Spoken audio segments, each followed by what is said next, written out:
The guy I'm about to introduce up here on the Sydney Opera House, a great dude, a wonderful comedian.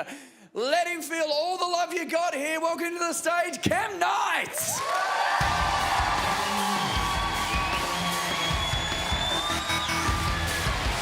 Thank you. Hello. This is amazing, just here, the Opera House, to be here. This is the best place to do comedy, and thank you so much for coming out. I'm excited, because I played a lot of shitholes to get here. I had to do a regional tour of New South Wales last year. Ended up in the town of Griffith. Anyone been there? Oh, fun, yeah! Stabby, stab, stab. Like, I think they all just share the one tooth. That's it. Just passing it around meal by meal, day by day. There you go, Beryl. Off you go. Eat your peas. There's no warning on TripAdvisor. There should be. It should just say, don't. That's it. Like, make Struggle Street look like Canberra. Like, seriously.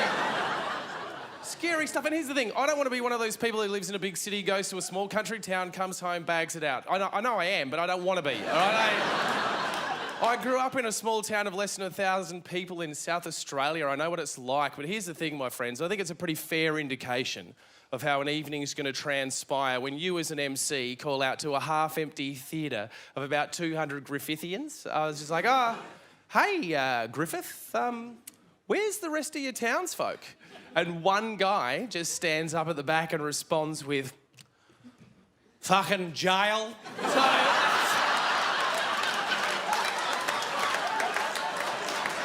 Start the van, you know, like, so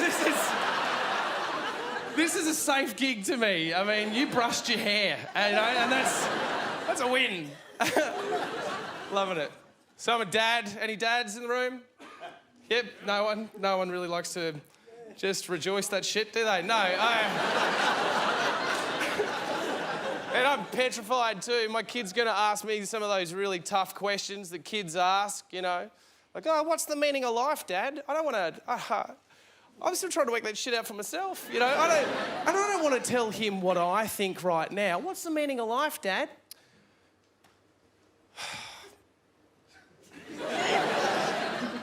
There is no meaning, buddy. You know, we're just space junk, just accidentally caught in the gravitational pull of a star as we just follow it endlessly through space until it ends, you know? And it will. It's just gonna... It's just gonna be gone. Everything. All your toys, everything. Yes. Where did I come from, Daddy? Geez, you're on a fucking roll, aren't you? I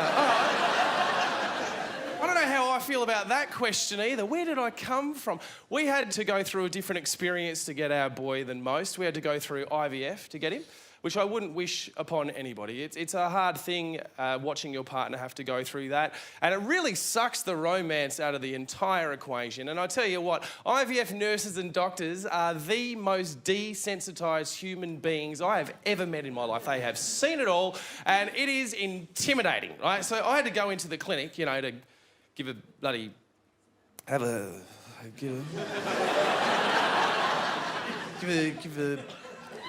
give a bit of a deposit, and I was nervous, you know, and I walk in, there's just a sea of men just waiting in the waiting room, like everybody's avoiding eye contact. Nobody wants to own it. Nobody wants to strut in, head held high, proud of it, with a bit of an icebreaker, a bit of like, fucking yeah!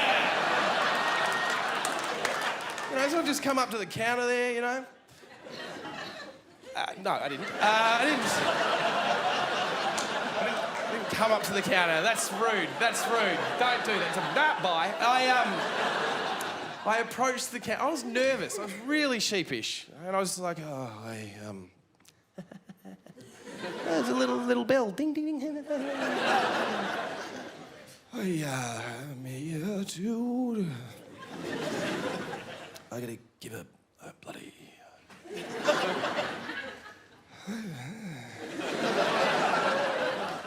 Gotta give a semen sample. And she has just bellowed back at me like some sort of 1800s whaling captain lost in a fog. She's just like, semen sample!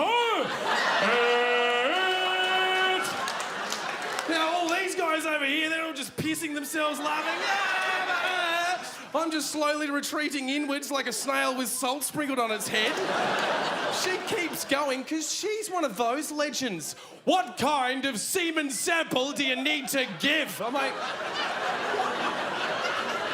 I didn't even know there were options. I just thought the one where I just went, no, and cried a little. Like, what? Gives me my little baggie, you're gonna go to the room. And the room, so ambient. So well lit for love. Yeah, just you had me at fluorescent. Like, seriously. Boom. It's like walking into a 7-Eleven, just deer in the headlights. And I don't know how many of you good people have ever walked into a Sevs at 3 a.m, looked around and just gone, oh, I could really do a wank in here. Like, no! But the room essentially mixed messages. There's a beer fridge in there full of beer. Oh yeah, just in case you want to make an arvo of it. Oh yeah. Sitting in the corner, just this big blue leather armchair, just staring back at me, just like the ghost of wanks past. And then there is no way I was going to sit on that, you know? Like, I'm looking at that chair petrified, just going, if I sit on that, I'll get pregnant. Like, so I'm just going to stand upright and do this, you know? But when you're doing that, like, you've got a cup that's about that big. The person who invented the cup didn't think about, gravity, dickhead, you know? So at the end point, I'm just going to quickly bend over like a half-open pocket knife, just trying for the best. Like, that's...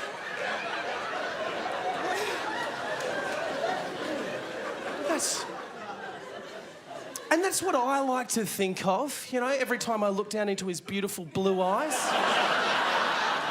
Oh, Daddy's little trick shot. Like, that's... You guys have been amazing. Thank you so much. Cheers. Coming up, Gretel Colleen and Akmal.